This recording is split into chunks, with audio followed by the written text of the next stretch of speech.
Hello friends, welcome to career path classes. आप सबका बहुत बहुत स्वागत है। तो फ्रेंड्स, आज की इस वीडियो में हम लोग नागपुरी व्याकरण में नागपुरी के महत्वपूर्ण पुस्तकें एवं उनके लेखकों के बारे में करने वाले हैं, जो कि एग्जाम के पॉइंट ऑफ व्यू से काफ़ी ही महत्वपूर्ण है। तो फ्रेंड्स, वीडियो पूरा देखिएगा। अगर वीडियो अच्छी लगे तो प्लीज़ वीडियो को लाइक कर दीजिएगा। अगर चैनल पर नए हैं तो चैनल को सब्सक्राइब कर लीजिएगा और वीडियो को अपने दोस्तों के साथ और कम से कम एक स्टडी ग्रुप में शेयर जरूर कीजिएगा। और फ्रेंड्स, क्लास की PDF फाइल आपको टेलीग्राम चैनल पर मिल जाएगी, जिसके लिए मैंने डिस्क्रिप्शन पर लिंक दे रखा है। तो आप लोग डिस्क्रिप्शन पर जाकर टेलीग्राम चैनल ज्वाइन कर सकते हैं और PDF डाउनलोड कर सकते हैं। तो चलिए फ्रेंड्स, स्टार्ट करते हैं आज की क्लास। चलिए, क्लास शुरू करने से पहले आप सभी को मैं बता दूं, अगर अभी तक आप लोगों ने इस ईबुक को डाउनलोड नहीं किया है तो इस ईबुक को डाउनलोड कर लीजिए।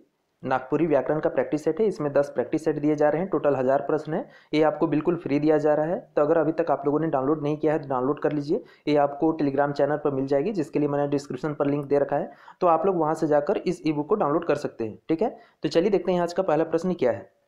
पहला प्रश्न है, नागपुरी फाग शतक कर प्रकाशन केकर सहयोग से मुंबई में हो रहे। आपको यहाँ पे बताना है कि नागपुरी फाग शतक जो पुस्तक है, इसका प्रकाशन किसके माध्यम से यानी किसके सहयोग से मुंबई में इसका प्रकाशन हुआ था। ठीक है, ऑप्शन है घासीराम या लाल गोकुलनाथ सहदेव या धनीराम बख्शी या लाल मनमोहन नाथ सहदेव। तो यहाँ पे आंसर हमारा बी सही होगा, लाल गोकुलनाथ सहदेव के सहयोग से। ठीक है, इसके सहयोग से जो नागपुरी फाग शतक जो पुस्तक है उसका प्रकाशन कहाँ हुआ था, तो बम्बई में हुआ था। ठीक है, और इनके लेखक कौन है वो जानना जरूरी है। तो घासीराम महली जी हैं। ठीक है, यहाँ पे घासीराम लिखा हुआ है, तो घासीराम महली जी इस पुस्तक के लेखक है। ठीक है, नागपुरी फाग शतक जो पुस्तक है उसके लेखक कौन है, तो घासीराम महली जी है। लेकिन बम्बई में किसके सहयोग से इसका प्रकाशन हुआ था, तो लाल गोकुलनाथ सहदेव के सहयोग से। याद हो जाएगा। चलिए नेक्स्ट क्वेश्चन देखते हैं।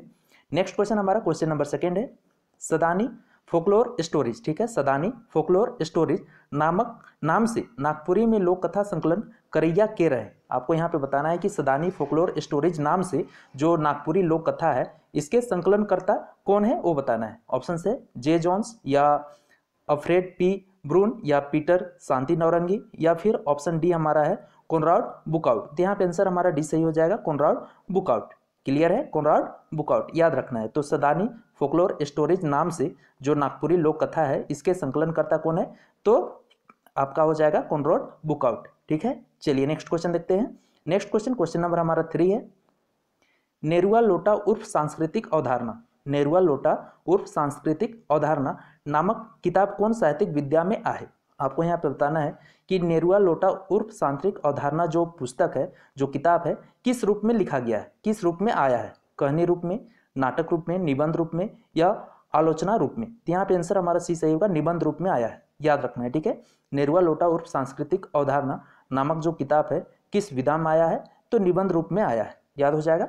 चलिए नेक्स्ट क्वेश्चन देखते हैं, और इसके लेखक कौन है वो भी याद रखना है। नेरुआ लोटा उर्फ सांस्कृतिक अवधारणा, इसके लेखक कौन है, तो बीपी केसरी यानी विश्वेश्वर प्रसाद केसरी जी है। ठीक है, इस बात को भी आपको याद रखना है। ठीक है, नेरुआ लोटा उर्फ सांस्कृतिक अवधारणा इस पुस्तक के लेखक कौन है, तो बीपी केसरी यानी विश्वेश्वर प्रसाद केसरी। ठीक है, चलिए नेक्स्ट क्वेश्चन देखते हैं। चलिए नेक्स्ट क्वेश्चन 4 है, खुखड़ी रुगड़ा नामक किताब कौन साहित्यिक रूप में आया है। ठीक है, आपको यहाँ पे बताना है कि जो खुखड़ी रुगड़ा नामक किताब है किस साहित्यिक रूप में वो आया है। काव्य संग्रह के रूप में आया है या गद्य पद संग्रह के रूप में आया है, निबंध के रूप में आया है या कहानी संग्रह इसमें। तो इसमें ऑप्शन हमारा डी सही हो जाएगा, कहानी संग्रह है। ठीक है, जो खुखड़ी रुगड़ा नामक किताब है, ठीक है, इसमें क्या है, तो सिर्फ कहानी है, इसमें कहानी का संग्रह किया गया है। तो किस साहित्यिक रूप में आया है, तो कहानी संग्रह के रूप में आया है। इस बात को याद रखना है। ठीक है यार, खुखड़ी रुगड़ा नामक जो किताब है इसके लेखक कौन है, तो याद रखना है काली कुमार सुमन जी है। ठीक है, याद हो जाएगा, कौन है, काली कुमार सुमन जी। ठीक है, इसे याद रखना है। खुखड़ी रुगड़ा नामक किताब के लेखक कौन हुए, तो काली कुमार सुमन। ठीक है, चलिए नेक्स्ट क्वेश्चन देखते हैं। क्वेश्चन नंबर हमारा 5 है, सातों नदी पार शीर्षक रचना केकर द्वारा लिखल जाए है। ठीक है, क्वेश्चन क्या पूछ रहा है, तो सातों नदी पार शीर्षक रचना है तो किसके द्वारा लिखा गया है वो बताना है। ऑप्शन है शशिबाला मिश्र, शकुंतला मिश्र, विजयनाथ मिश्र या चंद्रकला मिश्र। तो यहाँ पे ऑप्शन हमारा बी सही होगा, शकुंतला मिश्र जी के द्वारा लिखा गया है। ठीक है, सातों नदी पार शीर्षक जो रचना है किनके द्वारा लिखा गया है, तो शकुंतला मिश्र के द्वारा। ठीक है, चलिए नेक्स्ट क्वेश्चन देखते हैं। नेक्स्ट क्वेश्चन, क्वेश्चन नंबर 6 है, झारखंड दर्पण नाम से छपल आधुनिक कविता केकर द्वारा लिखल जाए। ठीक है, आपको यहाँ पे बताना है कि झारखंड दर्पण नाम से छपल आधुनिक कविता केकर द्वारा लिखा यानी किसके द्वारा लिखा गया है वो बताना है। ऑप्शन है नंद किशोर सिंह के द्वारा, चंद्र किशोर सिंह द्वारा या चंद्रदेव सिंह द्वारा या सूर्यमणि सिंह द्वारा। तो यहाँ पे ऑप्शन सी सही होगा, चंद्रदेव सिंह द्वारा। ठीक है, झारखंड दर्पण नाम से जो छपा हुआ आधुनिक कविता है किनके द्वारा लिखा गया है, तो चंद्रदेव सिंह के द्वारा। याद रखना है। चलिए नेक्स्ट क्वेश्चन देखते हैं। नेक्स्ट क्वेश्चन, क्वेश्चन नंबर 7 है चक्री, क्या नाम है, चक्री नामक उपन्यास कर लेखक के है के। ठीक है, आपको यहाँ पे बताना है कि चक्री नामक जो उपन्यास है उसके लेखक कौन है। ऑप्शन है चंद्र किशोर बड़ाइक या बाल मुकुंद बड़ाइक या शिव चंद्र बड़ाइक या बाल किशोर बड़ाइक। तो यहाँ पे ऑप्शन हमारा बी सही होगा, बाल मुकुंद बड़ाइक जी हैं। ठीक है, चक्री नामक जो उपन्यास है इसके लेखक कौन हुए, तो बाल मुकुंद बड़ाइक जी हुए। ठीक है, याद रखना है। चलिए नेक्स्ट क्वेश्चन देखते हैं। नेक्स्ट क्वेश्चन, क्वेश्चन नंबर 8 है बिहारी राष्ट्रभाषा परिषद में, ठीक है, बिहारी राष्ट्रभाषा परिषद में नागपुरी भाषा की चौथा बिहारी भाषा माने कर सुपट प्रयास कौन विद्वान करवाला है। ठीक है, आपको यहाँ पे बताना है कि बिहारी राष्ट्रभाषा परिषद में आपको बताना है कि नागपुरी भाषा के चौथा बिहारी भाषा माने के लिए कौन सा विद्वान है उन्होंने सुपट प्रयास किया। ऑप्शन है विश्वेश्वर प्रसाद केसरी या योगेंद्र नाथ तिवारी या श्रवण कुमार गोस्वामी या फिर केसरी कुमार। तो यहाँ पे ऑप्शन हमारा डी सही हो जाएगा, केसरी कुमार जी ने किया था। ठीक है, चलिए नेक्स्ट क्वेश्चन देखते हैं। नेक्स्ट क्वेश्चन, क्वेश्चन नंबर हमारा 9 है देवल में से कौन शारदा प्रसाद शर्मा कर कहानी किताब है। ठीक है, आपको बताना है कि दिए हुए में से आपको बताना है कि कौन सा शारदा प्रसाद शर्मा जी का कहानी किताब है, यानी कहानी किताब है। ऑप्शन से संजिया, बिंजिया, विप्लवी महान या निंजल दिया। तो यहाँ पे ऑप्शन हमारा सही हो जाएगा विप्लवी महान। ठीक है, देवल में से कौन शारदा प्रसाद शर्मा कर कहानी किताब है, तो विप्लवी महान याद हो जाएगा। चलिए नेक्स्ट क्वेश्चन देखते हैं। नेक्स्ट क्वेश्चन, क्वेश्चन नंबर 10 है आकाशवाणी रांची से नागपुरी कार्यक्रम का रूपरेखा कौन विद्वान द्वारा बनाल जा रहे। ठीक है, आपको बताना है कि आकाशवाणी रांची से नागपुरी कार्यक्रम का रूपरेखा किस विद्वान के द्वारा बनाया गया था। ऑप्शन है बड़ाइक ईश्वरी प्रसाद सिंह या राधा कृष्ण या सुनील कुमार लाल या धनीराम बख्शी। तो यहाँ पे आंसर हमारा बी सही होगा, राधा कृष्ण जी के द्वारा तैयार किया गया था। ठीक है, आकाशवाणी रांची से नागपुरी कार्यक्रम का रूपरेखा कौन विद्वान द्वारा बनाल जा रहा है या तैयार करल जा रहा है, तो राधा कृष्ण के द्वारा। क्लियर है। चलिए नेक्स्ट क्वेश्चन देखते हैं। चलिए नेक्स्ट क्वेश्चन देखते हैं। नेक्स्ट 11 चलिए उतना इंपॉर्टेंट नहीं है। नेक्स्ट क्वेश्चन 12 देखते हैं। ठीक है, लोधो सिंह नाम से प्रकाशित हुए वाला रेडियो नाटक केकर द्वारा लिखल जा रहा है। ठीक है, आपको यहाँ पे बताना है कि लोधो सिंह नामक जो प्रकाशित होने वाला रेडियो नाटक था किनके द्वारा लिखा गया है वो बताना है। सुशील कुमार लाल या फिर विष्णुदत्त साहू या श्रवण कुमार गोस्वामी या राधा कृष्ण। तो यहाँ पे आंसर हमारा ए सही होगा। ठीक है, सुशील कुमार लाल के द्वारा याद रखना है। लोधो सिंह नामक जो प्रकाशित होने वाला रेडियो नाटक था किनके द्वारा लिखा गया है, तो सुशील कुमार लाल के द्वारा याद रखिएगा। चलिए नेक्स्ट क्वेश्चन देखते हैं। नेक्स्ट क्वेश्चन हमारा क्वेश्चन नंबर 13 है नागपुरी में प्रकाशित हुए वाला पहल पत्रिका कर का नाम रहे। ठीक है, आपको यहाँ पे बताना है कि नागपुरी में प्रकाशित होने वाला पहला पत्रिका का नाम क्या था। ऑप्शन है नागपुरी, आदिवासी, शंखनाद या जय झारखंड। तो यहाँ पे आंसर हमारा सी यानी यहाँ पे बी होता है। ठीक है, बी सही होगा, आदिवासी होगा। ठीक है, नागपुरी में प्रकाशित हुए वाला पहल पत्रिका का नाम क्या रहे, तो आदिवासी रहे, याद रखना है।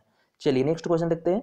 नेक्स्ट क्वेश्चन, क्वेश्चन नंबर 14 है जय झारखंड नामक नागपुरी पत्रिका कर संपादक के रहे। आपको यहाँ पे बताना है कि जय झारखंड नामक जो नागपुरी पत्रिका था तो उसके संपादक कौन थे वो बताना है। ऑप्शन है निर्मल यहाँ पे NM होरो हो जाएगा या सुशील बागे हो जाएगा या फिर इग्नेश कुजूर हो जाएगा या फिर विश्वेश्वर प्रसाद केसरी। यहाँ पे आंसर हमारा डी सही होगा, विश्वेश्वर प्रसाद केसरी होगा। ठीक है, जय झारखंड नामक जो नागपुरी पत्रिका था तो इसके संपादक कौन थे, तो विश्वेश्वर प्रसाद केसरी जी थे, याद रखना है। ठीक है, चलिए नेक्स्ट क्वेश्चन देखते हैं।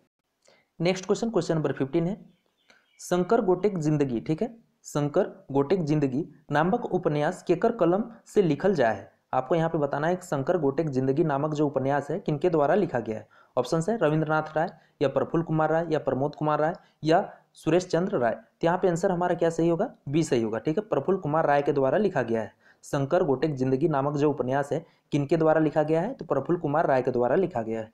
चलिए नेक्स्ट क्वेश्चन देखते हैं। नेक्स्ट क्वेश्चन, क्वेश्चन नंबर 16 है नागपुरी लोक कथा कर सबसे बड़ संकलन केकर माध्यम से तैयार हो रहे। ठीक है, आपको यहाँ पे बताना है कि नागपुरी लोक कथा का सबसे बड़ा जो संकलन है किनके माध्यम से तैयार हुआ है। ऑप्शन है डॉक्टर रामप्रसाद या डॉक्टर भुवनेश्वर अनुज या डॉक्टर कुमारी वासंती या फिर जे जॉन्स। तो यहाँ पे आंसर हमारा ए सही होगा, डॉक्टर रामप्रसाद के द्वारा। ठीक है, नागपुरी लोक कथा कर सबसे बड़ संकलन केकर माध्यम से तैयार होला, तो डॉक्टर रामप्रसाद के माध्यम से, याद रखना है। चलिए नेक्स्ट क्वेश्चन देखते हैं।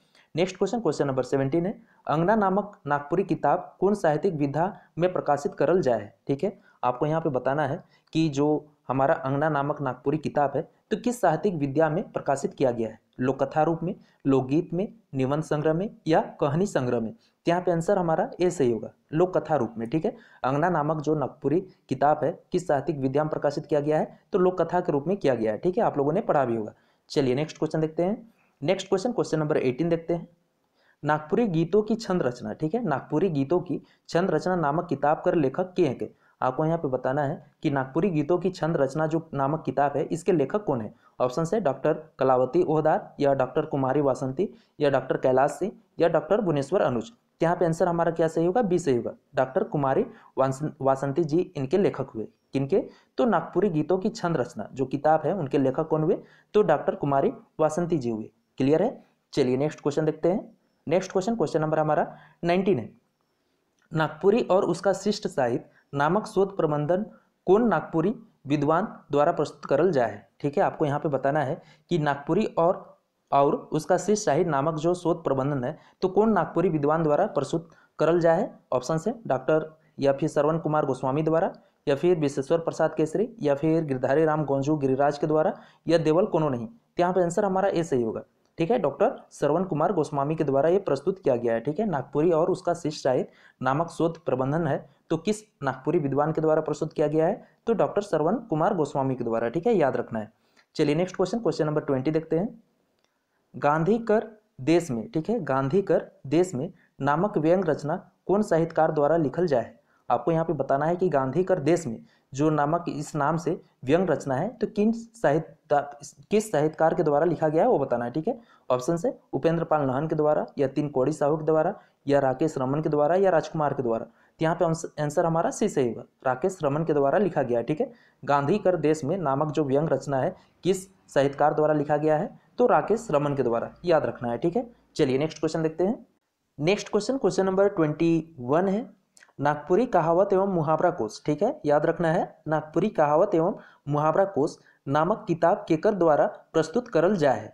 ठीक है, आपको यहाँ पे ध्यान रखना है कि नागपुरी कहावत एवं मुहावरा कोश नामक जो किताब है तो किनके द्वारा प्रस्तुत किया गया है। ऑप्शन है भुवनेश्वर अनुज के द्वारा, या हरीश कुमार चौरसिया द्वारा, या कृष्ण प्रसाद साहू द्वारा, या फिर बी और सी दुयो द्वारा। यहाँ पे आंसर हमारा डी सही हो जाएगा, बी और सी दुयोग द्वारा। ठीक है, हरीश कुमार चौरसिया के द्वारा भी और कृष्ण प्रसाद साहू के द्वारा भी नागपुरी कहावत एवं मुहावरा कोश नामक जो किताब है उसको प्रस्तुत किया गया है। ठीक है, चलिए नेक्स्ट क्वेश्चन देखते हैं। नेक्स्ट क्वेश्चन, क्वेश्चन नंबर 22 है। नागपुरी साहित्य में जेके कहावत कहल जाएला, ठीक है, नागपुरी साहित्य में जेके कहावत कहल जाएला ओके संस्कृत साहित्य में का कहल जाएला। यहाँ पे आपको अच्छे से ध्यान देना है और याद भी रखना है। ठीक है, नागपुरी साहित्य में जेके कहावत कहल जाएला ओके संस्कृत साहित्य में का कहल जाएला वो बताना है। अभानक कहल जाएला, हरि गीतिका कहल जाएला, या लोकोक्ति कहल जाएला, या फिर कवनित कहल जाएला। तो यहाँ पे आंसर हमारा ए सही हो जाएगा, अभानक कहल जाएला। ठीक है, नागपुरी साहित्य में जो कहावत कहल जाएला उके संस्कृत साहित्य में का कहल जाएला, तो अभानक कहल जाएला। ठीक है, और आपको यहाँ पे ध्यान रखना है कि नागपुरी में भुजबल, ठीक है, जो पहेली होता है उसको भुजबल कहा जाता है, लेकिन संस्कृत में उसे क्या कहा जाता है, भुजबल को, तो ब्रह्मोदय कहा जाता है। ठीक है, नागपुरी में जो पहेली होता है उसको भुजबल कहा जाता है, लेकिन संस्कृत में ब्रह्मोदय कहा जाता है। इस बात को भी याद रखना है। चलिए नेक्स्ट क्वेश्चन देखते हैं। नेक्स्ट क्वेश्चन, क्वेश्चन नंबर 23 है। ढोड़क भाई धमना, ठीक है, ढोड़क भाई धमना संबंधित वाक्य खंड लोक सुभाषित कर कौन भाग में आवेला। ठीक है, आपको यहाँ पे बताना है कि ढोड़क भाई धमना क्या है। ठीक है, ढोड़क भाई धमना क्या है, पहेली है, मुहावरा है, कहावत है, या मंत्र है। तो यहाँ पे आंसर हमारा सी सही हो जाएगा, कहावत है। ठीक है, ढोड़क भाई धमना क्या है, तो कहावत है, याद रखना है। ठीक है, चलिए नेक्स्ट क्वेश्चन देखते हैं।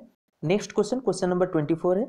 भगजोगनी नामक नागपुरी गीत संग्रह कर रचयिता के है के। ठीक है, आपको यहाँ पे बताना है कि भगजोगनी नामक नागपुरी गीत संग्रह कर रचयिता के है के। ऑप्शन है भुवनेश्वर अनुज, या भुवनेश्वर यादव, या भरत यादव, या मेघनाथ यादव। तो यहाँ पे आंसर हमारा बी सही हो जाएगा, भुवनेश्वर यादव। ठीक है, भगजोगनी नामक नागपुरी गीत कर संग्रहकर्ता के है के, तो भुवनेश्वर यादव के। ठीक है, ऑप्शन बी हमारा यहाँ पे सही होगा।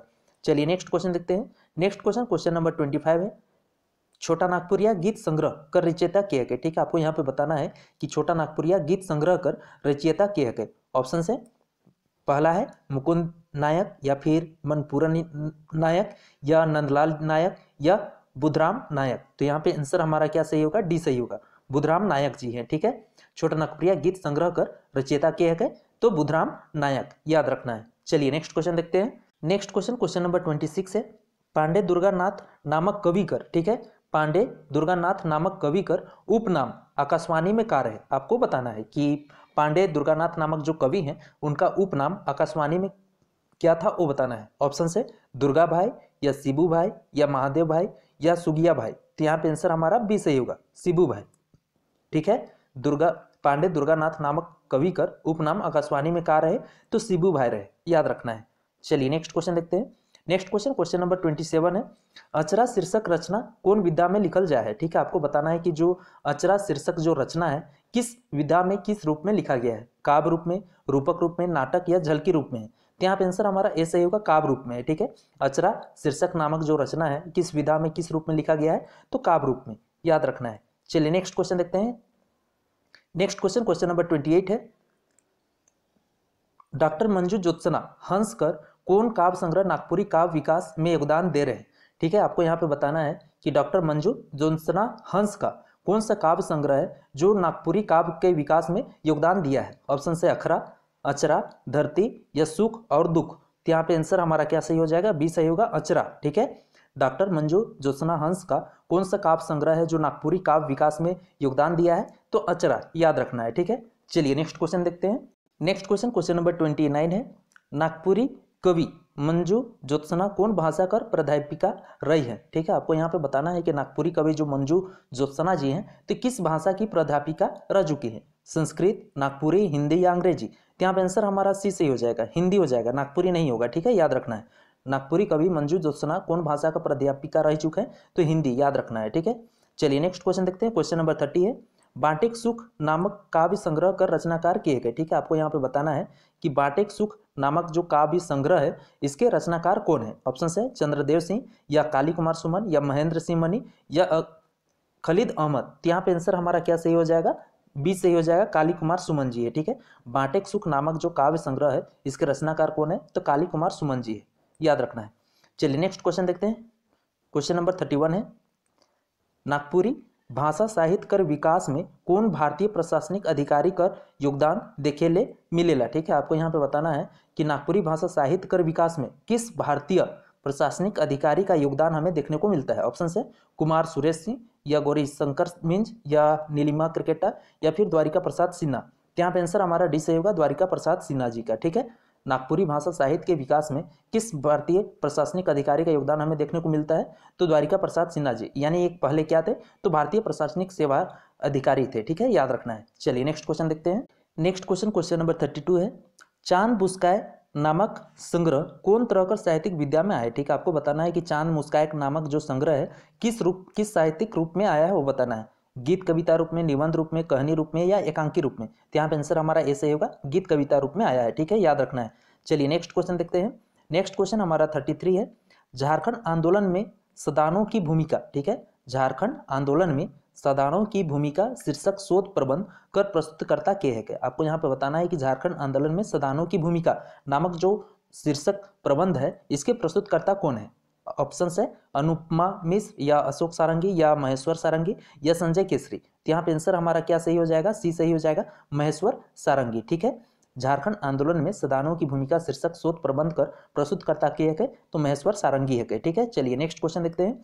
नेक्स्ट क्वेश्चन, क्वेश्चन नंबर 34 है, भुवनेश्वर अनुज व्यक्तित्व एवं कृतित्व नामक शोध प्रबंध के प्रस्तुतकर्ता के है। ठीक है, आपको यहाँ पे बताना है कि भुवनेश्वर अनुज व्यक्तित्व एवं कृतित्व नामक शोध प्रबंध है उसका प्रस्तुत इसका शोध प्रबंध है उसको प्रस्तुत किसने किया है। सुखदेव साहू ने, रविंद्र साहू ने, महिपाल साहू ने या जगतपाल साहू ने। तो यहाँ पे आंसर हमारा ऐसे ही होगा, सुखदेव साहू ने किया है। ठीक है, भुवनेश्वर अनुज व्यक्तित्व एवं कृतित्व नामक जो शोध प्रबंध है इसे प्रस्तुत किन्होंने किया है, तो सुखदेव साहू ने किया है। ठीक है, याद रखना है। चलिए नेक्स्ट क्वेश्चन देखते हैं। क्वेश्चन नंबर 35 है, प्रफुल्ल कुमार राय एक अध्ययन शोध प्रबंध रांची विश्वविद्यालय में के प्रस्तुत कर रहे हैं। ठीक है, आपको बताना है कि प्रफुल्ल कुमार राय एक अध्ययन शोध, ठीक है, प्रफुल्ल कुमार राय एक अध्ययन जो शोध प्रबंध है रांची विश्वविद्यालय में किन्होंने प्रस्तुत किया था वो बताना है। ऑप्शन है नईम खान या उमेश नंद तिवारी या एजाज खान या Prabhat Kumar Tiwari.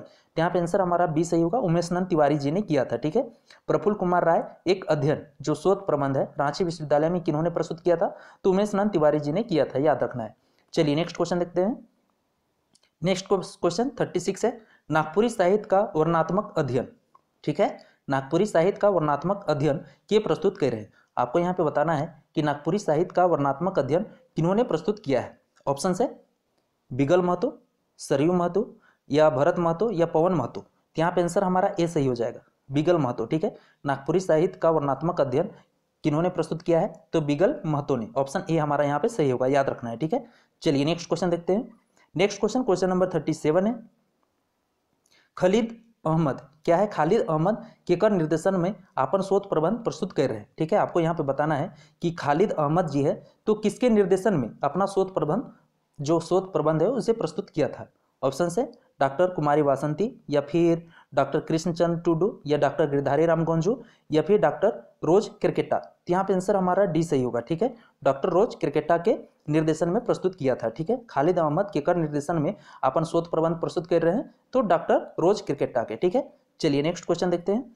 Next question, question number 38 है, नागपुरी काव्य में प्रकृति चित्रण। ठीक है, नागपुरी काव्य में प्रकृति चित्रण शीर्षक शोध प्रबंध केकर निर्देशन में प्रस्तुत करल जाए है। आपको यहाँ पे बताना है कि नागपुरी काव्य में प्रकृति चित्रण जो शीर्षक शोध प्रबंध है उसे किसके निर्देशन में उसे प्रस्तुत किया गया है। ऑप्शन है डॉक्टर कुमारी वासंती, या डॉक्टर वीपी केसरी, या डॉक्टर रोज क्रिकेटा, या रामदयाल मुंडा। तो यहाँ पे आंसर हमारा क्या सही होगा, ए सही होगा। ठीक है, डॉक्टर कुमारी वासंती के निर्देशन में नागपुरी काव्य में प्रकृति चित्रण शीर्षक शोध प्रबंध केकर निर्देशन में प्रस्तुत करल जाए तो डॉक्टर कुमारी वासंती के। ठीक है, चलिए नेक्स्ट क्वेश्चन देखते हैं। चलिए 39 और 40 एक ही क्वेश्चन है, इसको देखते हैं। नागपुरी लोकगीतों का साहित्यिक एवं सांस्कृतिक अध्ययन नामक शोध प्रबंध कर प्रस्तुतकर्ता के है। ठीक है, आपको यहाँ पे बताना है कि नागपुरी लोकगीतों के साहित्यिक एवं सांस्कृतिक अध्ययन नामक जो शोध प्रबंध है उसके प्रस्तुतकर्ता कौन है। ऑप्शन है सिलवंती ओहदार, या कलावती ओहदार, या कविता ओहदार, या कलानिधि ओहदार। तो यहाँ पे आंसर हमारा बी सही होगा, कलावती ओहदार। ठीक है, याद रखना है नागपुरी लोकगीतों का साहित्यिक एवं सांस्कृतिक अध्ययन नामक जो शोध प्रबंध है किन्होंने प्रस्तुत किया था तो कलावती ओहदार ने। ठीक है, चलिए नेक्स्ट क्वेश्चन देखते हैं। नेक्स्ट क्वेश्चन, क्वेश्चन नंबर हमारा 41 है, नागपुरी का पहल उपन्यास कौन है। ठीक है, आपको यहाँ पे बताना है कि नागपुरी का, ठीक है, किसका, तो नागपुरी का सबसे पहला उपन्यास कौन है, पनडुब्बी, चरखी, फुगरी, या शंकर गोटेक जिंदगी। तो यहाँ पे ऑप्शन हमारा डी सही होगा, शंकर गोटेक जिंदगी। ये हमारा क्या है, तो नागपुरी कर पहल उपन्यास है, याद रखना है, काफी इंपॉर्टेंट है। ठीक है, चलिए नेक्स्ट क्वेश्चन देखते हैं। नेक्स्ट क्वेश्चन, क्वेश्चन नंबर हमारा 42 है, प्रफुल्ल कुमार राय नागपुरी में कौन उपन्यास लिखे। ठीक है, आपको यहाँ पे बताना है कि जो प्रफुल्ल कुमार राय जी थे तो नागपुरी में कौन सा उपन्यास लिखा है। ऑप्शन है शंकर गोटेक जिंदगी, या शंकर एक जीवन, या शंकर कर जीवन, या शंकर मायकर कहानी। तो यहाँ पे आंसर हमारा क्या सही हो जाएगा, ए सही हो जाएगा, शंकर गोटेक जिंदगी। ठीक है, चलिए नेक्स्ट क्वेश्चन देखते हैं। नेक्स्ट क्वेश्चन, क्वेश्चन हमारा 43 है, शंकर गोटेक जिंदगी कौन तरह का उपन्यास मानल जाएगा। ठीक है, आपको बताना है कि शंकर गोटेक जिंदगी को किस तरह का उपन्यास माना जाता है। ऑप्शन है चरित्र प्रधान, या घटना प्रधान, या परिवेश प्रधान, या कथा प्रधान। तो यहाँ पे आंसर हमारा क्या हो जाएगा, सी सही हो जाएगा। ठीक है, परिवेश प्रधान हो जाएगा। ठीक है, शंकर गोटेक जिंदगी किस तरह का उपन्यास मानल जाएगा तो परिवेश प्रधान मानल जाएगा, याद रखना है। चलिए नेक्स्ट क्वेश्चन देखते हैं। नेक्स्ट क्वेश्चन, क्वेश्चन नंबर 44 है, नागपुरी कर पहल उपन्यासकार के रहे। ठीक है, आपको यहाँ पे बताना है कि नागपुरी कर पहल उपन्यासकार कौन थे। ठीक है, ऑप्शन है बाल मुकुंद बड़ाइक, या मेघू बड़ाइक, या चंद्र मोहन महतो, या प्रफुल्ल कुमार राय। तो यहाँ पे आंसर हमारा डी सही हो जाएगा, प्रफुल्ल कुमार राय जी थे। ठीक है, नागपुरी कर पहल उपन्यासकार कौन थे तो प्रफुल्ल कुमार राय जी थे, याद रखना है। चलिए नेक्स्ट क्वेश्चन देखते हैं। नेक्स्ट क्वेश्चन, क्वेश्चन नंबर 45 है, चक्री नामक उपन्यास कर रचना के कई रहे। ठीक है, आपको यहाँ पे बताना है कि चक्री नामक जो उपन्यास है उसके रचना किन्होंने किया है। ऑप्शन से प्रफुल्ल कुमार राय, बाल मुकुंद बड़ाइक, या पंचम साहू, या रामचंद्र बड़ाइक। तो यहाँ पे आंसर हमारा बी सही होगा, बाल मुकुंद बड़ाइक जी ने किया है। ठीक है, क्वेश्चन हो भी चुका है। चलिए नेक्स्ट क्वेश्चन देखते हैं 46, चक्री शब्द का शाब्दिक अर्थ का होवेला। ठीक है, आपको यहाँ पे बताना है कि चक्री शब्द का शाब्दिक अर्थ क्या होता है, घन चक्कर, कालचक्र, चक्रा, या घिरनी। तो यहाँ पे आंसर हमारा बी सही होगा, कालचक्र होता है। ठीक है, चक्री शब्द का शाब्दिक अर्थ क्या होता है तो कालचक्र होता है, याद रखना है। ठीक है, चलिए नेक्स्ट क्वेश्चन देखते हैं। नेक्स्ट क्वेश्चन, क्वेश्चन नंबर 47 है, बसंती और लालू। ठीक है, आपको यहाँ पे बताना है कि बसंती और लालू कौन उपन्यास कर पात्र रखे। बसंती और लालू कौन उपन्यास कर पात्र रखे वो बताना है, पनडुब्बी कर, फुगरी कर, चक्री कर, या देवल कोनो नहीं। तो यहाँ पे आंसर हमारा सी से हो जाएगा, चक्री कर रखे। ठीक है, चलिए नेक्स्ट क्वेश्चन देखते हैं। नेक्स्ट हमारा क्वेश्चन नंबर 48 है, पंचम साहू कर कौन उपन्यास नागपुरी साहित्य संसार में तहलका मचाए दे रहे। ठीक है, आपको बताना है कि पंचम साहू का कौन सा उपन्यास है जो नागपुरी साहित्य में, ठीक है, नागपुरी साहित्य संसार में तहलका मचा दिया था। ऑप्शन है अजवायर कर धंधा, या योजन गंधा, या फुगरी, या दखल दहानी। तो यहाँ पे आंसर हमारा क्या हो जाएगा, डी सही हो जाएगा, दखल दहानी। ठीक है, जो दखल दहानी उपन्यास था, ठीक है, तो पंचम साहू जी के द्वारा ये रचित है। तो यह उपन्यास नागपुरी साहित्य संसार में क्या मचा दिया था, तहलका मचा दिया था। ठीक है, चलिए नेक्स्ट क्वेश्चन देखते हैं। नेक्स्ट क्वेश्चन, क्वेश्चन नंबर हमारा 49 है, सरई गाढ़ा क्या है, सरई गाढ़ा नामक नागपुरी पुस्तक का रचनाकार रचनात्मक विधा कहा गया, ठीक है। आपको यहाँ पे बताना है एक सरईगढ़ा नामक जो नागपुरी पुस्तक है, इसका रचनात्मक विधा यानी इसे किस रूप में लिखा गया है, उपन्यास, कहानी, नाटक या खंड काव्य। तो यहाँ पे आंसर हमारा सी सही जाएगा, नाटक रूप में लिखा गया है, ठीक है। सरईगढ़ा नामक जो नागपुरी पुस्तक है यह रचना किस रूप में किया गया है, तो नाटक रूप में इस पुस्तक का रचना किया गया है, याद रखना है। चलिए नेक्स्ट क्वेश्चन देखते हैं। नेक्स्ट क्वेश्चन नंबर 50 है, डॉक्टर श्रवण कुमार गोस्वामी कौन नागपुरी उपन्यासकार की प्रेमचंद जैसन उपन्यासकार माने ना, ठीक है। आपको यहाँ पे बताना है कि डॉक्टर श्रवण कुमार गोस्वामी कौन, तो डॉक्टर श्रवण कुमार गोस्वामी कौन नागपुरी उपन्यासकार के प्रेमचंद जैसन उपन्यासकार माने ना, ठीक है। आपको यहाँ पे बताना है कि डॉक्टर श्रवण कुमार गोस्वामी नागपुरी के किस उपन्यासकार को प्रेमचंद जैसा उपन्यासकार मानते हैं। ऑप्शन है प्रफुल्ल कुमार राय को, या बाल मुकुंद बड़ाई को, या पंचम साहू, या शकुंतला मिश्र को। तो यहाँ पे आंसर हमारा क्या होगा, डी सही होगा, शकुंतला मिश्र को मानते हैं, ठीक है, याद रखना है। चलिए नेक्स्ट क्वेश्चन देखते हैं। क्वेश्चन नंबर 51 है, उपन्यासकार कर साथ साथ नागपुरी भाषा कर प्राध्यापक रूप में के जानल जायला, ठीक है। आपको यहाँ पे बताना है कि उपन्यासकार के साथ साथ नागपुरी भाषा कर प्राध्यापक के रूप में किसको जाना जाता है, प्रफुल्ल कुमार राय को, पंचम साहू को, शकुंतला मिश्र को, या शंकर लाल गोंझू को। तो यहाँ पे आंसर हमारा क्या सही हो जाएगा, बी सही हो जाएगा, पंचम साहू को, ठीक है। उपन्यासकार कर साथ साथ नागपुरी भाषा कर प्राध्यापक के रूप में के जानल जायला, तो पंचम साहू को, याद रखना है। चलिए नेक्स्ट क्वेश्चन देखते हैं। नेक्स्ट क्वेश्चन नंबर 52 है, शकुंतला मिश्र कर कौन उपन्यास नागपुरी में प्रकाशित हुई है। आपको यहाँ पे बताना है कि शकुंतला मिश्र का कौन सा उपन्यास है जो नागपुरी में प्रकाशित हुआ है। ऑप्शन है योजन गंधा, या खेड़री, या सातों नदी पार, या देवल कुनूनी। तो यहाँ पे आंसर हमारा सी से जाएगा, सातों नदी पार, ठीक है। सातों नदी पार जो उपन्यास है किनके द्वारा रचित है, तो शकुंतला मिश्र जी द्वारा, ठीक है। तो शकुंतला मिश्र कर कौन उपन्यास नागपुरी में प्रकाशित हुई है, सातों नदी पार, याद रखना है, ठीक है। चलिए नेक्स्ट क्वेश्चन देखते हैं। नेक्स्ट क्वेश्चन नंबर 53 है, आकाशवाणी रांची में, ठीक है, आकाशवाणी रांची में उद्घोषिका कर साथ साथ उपन्यासकार रूप में केकर नाम आवेला, ठीक है। आपको यहाँ पे बताना है कि आकाशवाणी रांची में उद्घोषिका कर साथ साथ यानी वो उद्घोषिका भी रही है और साथ साथ क्या रही है, तो उपन्यासकार भी रहे, तो किसका नाम आता है वो बताना है, प्रमोद कुमार राय का, या फिर यहाँ पे सुनील सिंह बादलकर, या फिर दुर्गानाथ राय का, या फिर शकुंतला मिश्र का। तो यहाँ पे ऑप्शन डी से हो जाएगा, शकुंतला मिश्र का, ठीक है। चलिए नेक्स्ट क्वेश्चन देखते हैं। नेक्स्ट क्वेश्चन नंबर हमारा 54 है, अजवायर कर धंधा, क्या है, अजवायर कर धंधा नामक अप्रकाशित उपन्यास केकर द्वारा लिखल जाए है, ठीक है। आपको बताना है कि अजवायर कर धंधा नामक जो अप्रकाशित या इसका प्रकाशन नहीं हुआ है, ठीक है, यह उपन्यास केकर द्वारा लिखल जाए है, डॉक्टर रामप्रसाद द्वारा, डॉक्टर गिरिराज द्वारा, या संत कुमार पांडे द्वारा, या देवल कुनूनी। तो यहाँ पे आंसर हमारा बी सही हो जाएगा, डॉक्टर गिरिराज के द्वारा। किनके द्वारा, डॉक्टर गिरिराज के द्वारा, ठीक है, याद रखना है। चलिए नेक्स्ट क्वेश्चन देखते हैं। नेक्स्ट क्वेश्चन नंबर 55 है, पुगरी नामक, ठीक है, क्या है, पुगरी नामक अप्रकाशित उपन्यास कर पांडुलिपि के तैयार करें, ठीक है। आपको यहाँ पे बताना है कि पुगरी नामक जो अप्रकाशित उपन्यास है, तो इसका जो पांडुलिपि है किन्होंने तैयार किया है, डॉक्टर गिरिराज ने, संत कुमार पांडे ने, शंकर लाल गोंझू ने, या रविंद्रनाथ राय ने। तो यहाँ पे आंसर हमारा सी सही जाएगा, शंकर लाल गोंझू ने किया है, ठीक है। पुगरी नामक अप्रकाशित उपन्यास कर पांडुलिपि के तैयार करे हैं, तो शंकर लाल गोंझू, ठीक है, याद रखना है। चलिए नेक्स्ट क्वेश्चन देखते हैं। क्वेश्चन नंबर 56 है, झारखंडी जनजीवन, ठीक है, झारखंडी जनजीवन कर सुपट चित्रण कौन उपन्यास में देखल जाएगा। आपको बताना है कि झारखंडी जनजीवन का सुपट चित्रण यानी उसका अच्छा उदाहरण, उसका अच्छा चित्रण किस उपन्यास में हमें देखने को मिलता है, दखल दहानी में, या चक्री में, या शंकर गोटेक जिंदगी में, या देवल कुनूनी। यहाँ पे आंसर हमारा ए सही हो जाएगा, दखल दहानी में, ठीक है। झारखंडी जनजीवन कर सुपट चित्रण कौन उपन्यास में देखे मिलेला, तो दखल दहानी में, याद रखना है, ठीक है। चलिए नेक्स्ट क्वेश्चन देखते हैं। नेक्स्ट क्वेश्चन नंबर 57 है, सरईगढ़ा नामक उपन्यास केकर द्वारा लिखल जाए। सरईगढ़ा नामक जो उपन्यास है किनके द्वारा लिखा गया है वो बताना है, ठीक है। खालिद अहमद द्वारा, त्रिवेणीनाथ साहू द्वारा, या पंचम साहू, या सुखदेव साहू। यहाँ पे आंसर हमारा सी सही हो जाएगा, पंचम साहू के द्वारा, ठीक है। चलिए नेक्स्ट क्वेश्चन देखते हैं। नेक्स्ट क्वेश्चन नंबर 58 है हमारा, गणपत राय, ठीक है, क्या है, गणपत राय और शेख बिहारी नामक पात्र कौन नाटक में प्रस्तुत करल जाए। आपको यहाँ पे बताना है गणपत राय शेख बिहारी नामक जो पात्र है किस नाटक में प्रस्तुत किया गया है, हीरा नागपुरकर हीरा, या फिर महाराजा मदरा मुंडा, या महादान, या ठाकुर विश्वनाथ शाही। तो यहाँ पे आंसर हमारा क्या हो जाएगा, डी सही हो जाएगा, ठाकुर विश्वनाथ शाही में, ठीक है। गणपत राय और शेख बिहारी नामक पात्र कौन नाटक में प्रस्तुत करल जाए है, तो ठाकुर विश्वनाथ शाही, ठीक है। चलिए नेक्स्ट क्वेश्चन देखते हैं। नेक्स्ट क्वेश्चन नंबर 59 है, देवल में से कौन नाटक शिव अवतार चौधरी शिवाजी कर ना लागे, ठीक है। आपको यहाँ पे बताना है कि दिए हुए नाटक में कौन सा जो शिव अवतार चौधरी यानी शिवाजी का नहीं है वो बताना है, ठीक है। ऑप्शन है कुब्जी सुंदरी या महादान या असुर कन्या या दुर्जन साल। तो यहाँ पे आंसर हमारा डी सही जाएगा, दुर्जन साल नहीं है, ठीक है। जबकि कुब्जी सुंदरी, महादाना और असुर कन्या है, ठीक है। किनका है? तो शिव अवतार चौधरी जी का है, ठीक है। चलिए नेक्स्ट क्वेश्चन देखते हैं। नेक्स्ट क्वेश्चन नंबर हमारा 60 है। देवल में से कौन नाटक डॉक्टर गिरिराज कर कति ना लागे, ठीक है, कृति ना लागे।